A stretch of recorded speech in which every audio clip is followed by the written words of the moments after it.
Hello friends, इससे पहले वाले वीडियो में मैंने आपको ऑब्जेक्टिव क्वेश्चन करवाए थे।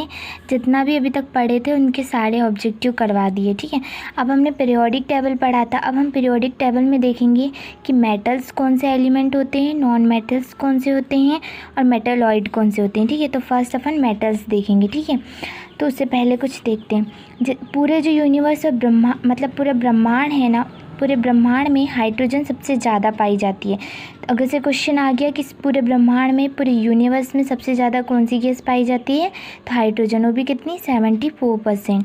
फिर पाई जाती है हीलियम 24%, ऑक्सीजन और नियॉन 1% पाई जाती हैं। ठीक है, बात करते हैं हम अर्थ की। तो पृथ्वी का वेट कितना होता है? अर्थ का वेट होता है 5.98 इंटू 10⁻24 kg। ठीक है, जो पृथ्वी रहती है अर्थ, उसकी हमको पता है कि 3 परत होती है मेन। पहली वाली होती है कोर, सेकंड वाली मेंटल और थर्ड वाली क्रस्ट होती है, भूपट्टी, जिस पे हम रहते हैं। ठीक है, तो सबसे ज़्यादा पृथ्वी पर आयरन पाया जाता है। जैसे तीनों परतों की बात करें, कोर, मेंटल और क्रस्ट की, तो इन तीनों में सबसे ज़्यादा क्या पाया जाता है? आयरन। ठीक है, और फिर उसके बाद ऑक्सीजन पाया जाता है, फिर सिलिकॉन, फिर मैग्नीशियम। ठीक है, पृथ्वी की वह सतह जिस पर हम रहते हैं उसको भूपट्टी कहते हैं। ठीक है, और भूपट्टी पर सबसे ज़्यादा क्या पाया जाता है? ऑक्सीजन, फिर सिलिकॉन, फिर एल्यूमिनियम, फिर आयरन पाया जाता है, और उसके बाद क्या पाया जाता है?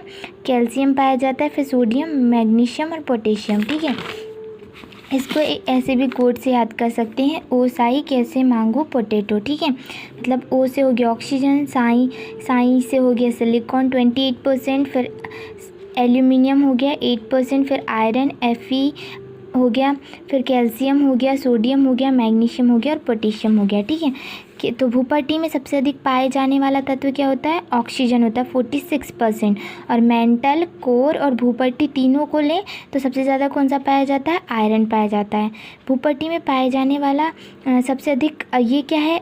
ऑक्सीजन 46% पाया जाता है सबसे अधिक, पर एक अधातु है। ठीक है, और सबसे अधिक धातु तत्व कौन सा पाया जाता है? एल्यूमिनियम पाया जाता है भूपट्टी में। भूपट्टी में सबसे अधिक पाए जाने वाले अर्धचालक क्या हैं? सिलिकॉन है। अर्धचालक की बात करें, धातु भी देखा, अधातु भी देखा, अब अर्धचालक देखते हैं। तो अर्धचालक सबसे ज़्यादा सिलिकॉन। पूरी पृथ्वी पर सबसे ज़्यादा क्या पाया जाता है? आयरन पाया जाता है। मतलब कि कोर, मेंटल और भूपट्टी तीनों को लेंगे तो सबसे ज़्यादा क्या पाया जाता है? आयरन।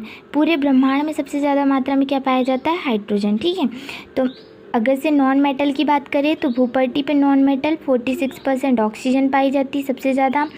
फिर मेटल की बात करें भूपट्टी पे ही तो एल्यूमिनियम, और भूपट्टी पे ही सेमीकंडक्टर की बात करें तो सिलिकॉन। ठीक है, और पूरी पृथ्वी पे बात करें तो सबसे ज़्यादा आयरन पाया जाता है, और पूरे ब्रह्मांड में सबसे ज़्यादा पाए जाने वाला तत्व होता है हाइड्रोजन पाया जाता है। ठीक है, अब एग्जाम्पल के तौर पे कुछ मेटल्स हमने कुछ एलिमेंट्स ले लिए, sodium, potassium, lithium, iron, aluminium, magnesium, silicon, germanium, oxygen, sulphur, phosphorus. ठीक है, हमको पहचानना है कि कौन सा धातु हो सकता है, कौन सा नहीं हो सकता। तो ये हम कैसे पहचानेंगे? हम इनके या तो रंग, कलर को देख के पहचानेंगे, या फिर हम इनके हार्डनेस को देख के पहचानेंगे। ठीक है, तो ये क्या होंगे? इसके भौतिक गुण होंगे। ठीक है, सबसे पहले क्या आप पहचान सकते हैं कि पहले हम देखेंगे कि ये कैसा है। हो सकता है कि कुछ एलिमेंट कठोर होंगे, कुछ एलिमेंट हो सकता है कि चमकदार होंगे, कुछ एलिमेंट ऐसे होंगे कि उन्हें आपस में टकराने या फिर उन पर कुछ से ठोकने पर वो बेल साउंड, उनसे ध्वनि निकलेगी। कुछ ऐसे एलिमेंट होंगे जिनको हैमर से ठोकने पर क्या होंगे? हथौड़े से मारने पर पतली चादर में बदल जाएंगे। कुछ एलिमेंट ऐसे होंगे जिन्हें खींचने पर तार में बदल जाएंगे। ठीक है, तो जिनके अंदर भौतिक गुण मिले या प्रॉपर्टी मिली उन्हें क्या कहा गया? फिर धातु कहा गया। ठीक है, और धातु ये किससे प्राप्त हुई? माइनिंग, मतलब खुदाई से प्राप्त हुई। अब देखते हैं मेटल्स। पता चल गया कि मेटल्स खुदाई से प्राप्त हुई, और उनको पहचान कैसे सकते हैं? उनके भौतिक गुण के आधार पर पहचान सकते हैं। ठीक है, अब भौतिक विशेषताएं, फिजिकल प्रॉपर्टीज़ देखते हैं, फिजिकल प्रॉपर्टीज़ ऑफ मेटल देखते हैं। ठीक है, कि मेटल के कौन कौन से भौतिक गुण हो सकते हैं जिनके आधार पर हम उनको पहचान सकते हैं। पहला, सामान्यतः धातुएं क्या होती हैं? कठोर होती हैं। कौन कौन सी धातुएं कठोर होती हैं? आयरन और एल्यूमिनियम। ठीक है, अपवाद तत्व कौन कौन से हैं? लिथियम, सोडियम और पोटेशियम, ये अपवाद हैं, ठीक है, ये अपवाद तत्व हैं, ये धातु हैं पर धातु के नाम पे अपवाद हैं। क्यों अपवाद हैं? क्योंकि ये तत्व मृदु धातु होती हैं। सोडियम को आपने सुना होगा चाकू से काटा जा सकता है। बहुत सारे एग्जाम में क्वेश्चन आता है कि सोडियम धातु को सोडियम एक धातु है, फिर भी उसको चाकू से क्या किया जा सकता है? काटा जा सकता है, ठीक है।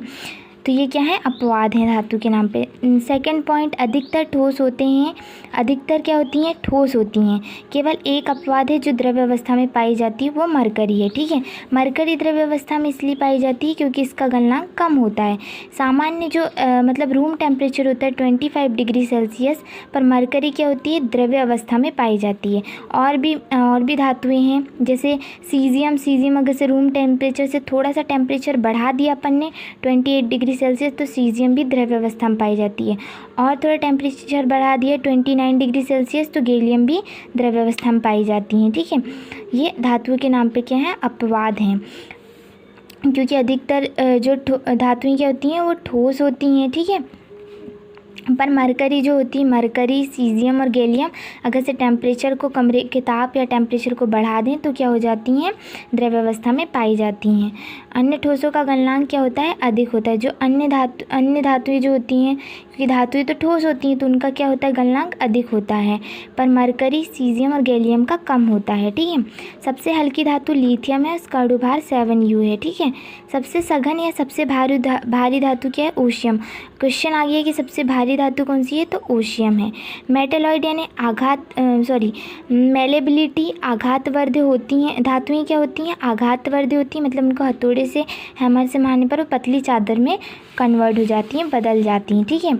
जैसे जो काजू बर्फी अपन खाते हैं, उसके ऊपर जो पतली चमकीली परत रहती है सिल्वर की, वो भी मतलब परत रहती है, वो सिल्वर की होती है, ठीक है। जो कि सिल्वर भी क्या है? एक धातु है। सबसे ज़्यादा आघातवर्ध धातु गोल्ड होती है, फिर सिल्वर, फिर एल्यूमिनियम होती है, ठीक है। पर गोल्ड का यूज़ क्यों नहीं करते? क्योंकि ये बहुत ज़्यादा महंगी मिलती है। डक्टिलिटी, तन्यता, ठीक है। तो धातुओं के तार बना सकते हैं। तन्यता मतलब खींचकर तार बना लेना, तो धातुओं में तन्यता का भी गुण होता है, उनको खींच के तार में बदला जा सकता है। धातुएं विद्युत ऊष्मा की चालक होती हैं। क्यों विद्युत ऊष्मा की चालक होती हैं? इनमें मुक्त इलेक्ट्रॉनों के कारण ये ऊष्मा की क्या होती हैं? चालक होती हैं।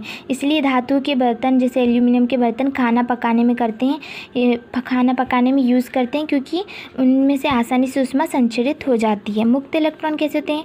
जैसे एग्जाम्पल के लिए सोडियम है, सोडियम का परमाणु क्रमांक 11 होता है, ठीक है। इलेक्ट्रॉनिक विन्यास बने तो 281 होता है। तो यहाँ पर क्या होता है? कक्षाओं की संख्या बढ़ने के साथ नाभिक के बाह्यतम कक्षा के इलेक्ट्रॉन के प्रति आकर्षण कम हो जाता है, इसलिए बाहर वाला इलेक्ट्रॉन आसानी से निकल जाएगा। और निकल जाएगा मतलब ये जो बाहर निकला, इसी इलेक्ट्रॉन को क्या कहेंगे? मुक्त इलेक्ट्रॉन कहेंगे, ठीक है। तो 23 ग्राम में हमको पता है सोडियम का परमाणु भार 23 ग्राम होता है, तो 23 ग्राम में 6.022 × 10⁻23 एटम्स होते हैं, ठीक है। जब हमको पता चला कि एक एटम में एक इलेक्ट्रॉन होता है, तो 6.022 × 10⁻23 एटम्स में बहुत ज़्यादा इलेक्ट्रॉन होंगे, और बहुत ज़्यादा इलेक्ट्रॉन होंगे तो आसानी से क्या करेंगे? विद्युत का चालन करेंगे, ठीक है। नेक्स्ट है सिल्वर विद्युत व ऊष्मा की सबसे अच्छी और उत्तम चालक धातु है, ठीक है। तो सबसे अच्छी चालक धातु कौन सी है? सिल्वर है, ठीक है। दूसरे स्थान पर कॉपर व तीसरे स्थान पर एल्यूमिनियम है, ठीक है। अब बात करते हैं लेड व मरकरी। लेड का जो ये होता है वो Pb होता है, इसको Pb से प्रेजेंट करते हैं, और मरकरी को Hg से करते हैं, ठीक है। हिंदी में सीसा और इसको पारा बोलते हैं, ठीक है। तो इनका ये बहुत कम, ये दो अपवाद के रूप में दो धातुएं हैं, लेड और मरकरी, ये बहुत कम चालक होती हैं विद्युत व ऊष्मा की, इसलिए इनका उपयोग, मरकरी का उपयोग क्या किस में किया जाता है? थर्मामीटर में करते हैं, क्योंकि विद्युत की और ऊष्मा की बहुत कम चालक होती हैं, ठीक है। तो जैसे ही हम इससे टेम्परेचर मेज़र करते हैं तो ये जो बबल्स रहती है, यहाँ पर एक बबल्स रहती है जो मरकरी की होती है, ठीक है। तो ये बबल्स क्या होती हैं? ये जैसे टेम्परेचर मेज़र करते हैं तो क्योंकि विद्युत व ऊष्मा की बहुत कम चालक होती है, तो धीरे धीरे से ऊपर जाती है, जिससे हम आसानी से टेम्परेचर निकाल लेते हैं, ठीक है। ये क्या थी? फिजिकल प्रॉपर्टीज़ थी मेटल्स की। अब क्या पढ़ेंगे अपन? केमिकल प्रॉपर्टीज़ पढ़ेंगे मेटल्स की, फिर नॉन मेटल्स पढ़ेंगे, और इसके बाद सेमीकंडक्टर अर्धचालक देखेंगे, ठीक है। आई होप आप लोग को समझ आया। Thank you.